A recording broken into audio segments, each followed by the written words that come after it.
झालावाड़ में स्कूल हादसे के विरोध में प्रदर्शन के दौरान गिरफ्तार हुए नरेश मीणा को आखिरकार हाईकोर्ट से जमानत मिल गई है। जस्टिस अशोक कुमार जैन की अदालत ने नरेश मीणा को जमानत पर रिहा करने का आदेश दे दिया है। नरेश मीणा ने हादसे के विरोध में झालावाड़ अस्पताल के बाहर अपने समर्थकों के साथ विरोध प्रदर्शन किया था। वहीं जमानत याचिका पर सुनवाई के दौरान हाईकोर्ट ने मौखिक टिप्पणी करते हुए कहा कि क्या धरना प्रदर्शन करना भी अब अपराध है।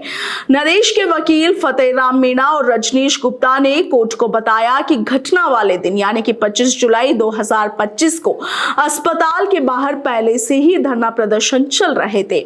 नरेश मीणा दोपहर बाद अस्पताल पहुंचे थे और इस धरने में शामिल हुए थे। उन्होंने बताया कि पुलिस ने उसी दिन नरेश मीणा को शांति भंग के आरोप में गिरफ्तार कर लिया। वहीं अगले ही दिन झालावाड़ जिला अस्पताल के मेडिकल सुपरिटेंडेंट ने मेडिकल फैसिलिटीज में बाधा डालने, एम्बुलेंस और आईसीयू स्टाफ को अस्पताल में जाने से रोकने का मामला दर्ज करवाया। इस पर पुलिस ने 26 जुलाई 2025 को नरेश मीणा को थाने से ही गिरफ्तार कर लिया। गुरुवार को सुनवाई के दौरान सरकार की ओर से कहा गया कि नरेश की आपराधिक पृष्ठभूमि रही है और इसके जवाब में नरेश मीणा के वकील ने कहा कि हमें 12 मामलों में बरी किया जा चुका है। वहीं जो मामले लंबित है वे सभी राजनीतिक मुकदमे हैं। इस पर सरकार की ओर से कहा गया कि नरेश को समझौता हिंसा में बेल शर्तों के साथ दी गई थी। इस पर कोर्ट ने कहा कि क्या धरना प्रदर्शन करना भी अब अपराध हो गया है। आपको बता दें कि झालावाड़ में 25 जुलाई को पीपलोदी सरकारी स्कूल की बिल्डिंग का हिस्सा गिरने से 7 बच्चों की मौत हो गई थी और इस घटना के बाद नरेश मीणा एसआरजी हॉस्पिटल के बाहर प्रदर्शन करने पहुंचे थे। वहीं आप देखिए कि अब आखिरकार नरेश मीणा को इस मामले में जमानत मिल गई है। उनकी जमानत याचिका को स्वीकार कर लिया गया है और बताया जा रहा है कि शुक्रवार तक यानी कि कल तक नरेश मीणा जेल से बाहर आ सकते हैं।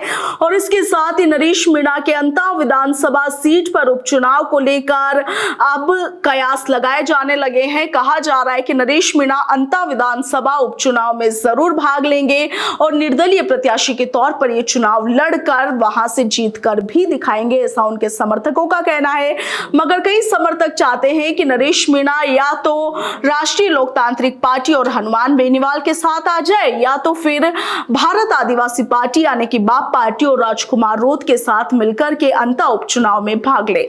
वहीं आप सभी को मालूम है कि हनुमान बेनीवाल तो खुला न्योता नरेश मीणा को दे भी चुके हैं। भारत रफ्तार के ही इंटरव्यू में हनुमान बेनीवाल ने कहा था कि यदि नरेश मीणा मेरी पार्टी में शामिल होते हैं, वो मेरी पार्टी में आना चाहते हैं तो मैं उनको अपनी पार्टी से अंता विधानसभा उपचुनाव में टिकट जरूर दूंगा। वहीं नरेश मीणा के कई समर्थक ये चाहते हैं कि वे हनुमान बेनीवाल की बजाय राजकुमार रोध के साथ जाए और भारत आदिवासी पार्टी में शामिल हो जाए। खैर ये तो देखने वाली बात होगी कि नरेश मीणा का अगला कदम क्या होगा। इसके साथ ही आपको बता दें कि नरेश मीणा राजस्थान यूनिवर्सिटी में छात्र संघ से उन्होंने राजनीति की शुरुआत की थी। नरेश मीणा राजस्थान यूनिवर्सिटी में महासचिव पद पर रह चुके हैं। नरेश मीणा डॉक्टर किरोड़ी लाल मीणा के भरकस समर्थक रहे हैं। छात्र राजनीति के समय भी नरेश मीणा ने कई बार उग्र प्रदर्शन किए हैं। नरेश मीणा सचिन पायलट के प्रदेशाध्यक्ष रहते समय कांग्रेस में शामिल हुए थे। साल 2023 के विधानसभा चुनाव में नरेश मीणा ने कांग्रेस से टिकट की मांग की थी। टिकट नहीं मिला तो बागी होकर छबड़ा विधानसभा से उन्होंने निर्दलीय चुनाव लड़ा था। चुनावी मैदान में वो उतरे थे और 44,000 वोट हासिल कर कांग्रेस को उन्होंने बड़ा नुकसान पहुंचाया था। और अब कहा जा रहा है कि अंता विधानसभा सीट पर होने वाले उपचुनाव में भी नरेश मीणा बीजेपी और कांग्रेस दोनों ही पार्टियों के लिए बड़ी चुनौती बन सकते हैं। आपका क्या कहना है कमेंट सेक्शन में लिखिएगा। फिलहाल के लिए इतना ही। नमस्कार।